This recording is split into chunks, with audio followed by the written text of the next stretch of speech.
అమ్మా, నిన్ను వెతకని గడియలేదు, నీ స్పర్శ కోసం ఎదురు చూడని క్షణం లేదు. ఎక్కడున్నావమ్మా?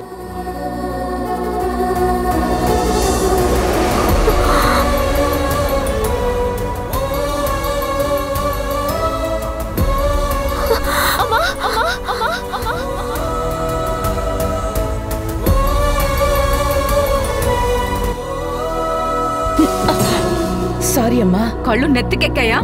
Get out. అహంకారంతో మోసుకుపోయిన కళ్ళు ఒకవైపు, ఆరాటంతో వెతికే కళ్ళు మరోవైపు. ఒక్కసారిగా విడిపోయిన కుటుంబం ఒక్కొక్కరుగా తిరిగి కలుస్తారా? అమ్మకు ప్రేమతో ఈ సోమవారం నుంచి ప్రారంభం. మధ్యాహ్నం 12:30 తిరిగి రాత్రి 9:30 మన జెమినీ టీవీలో.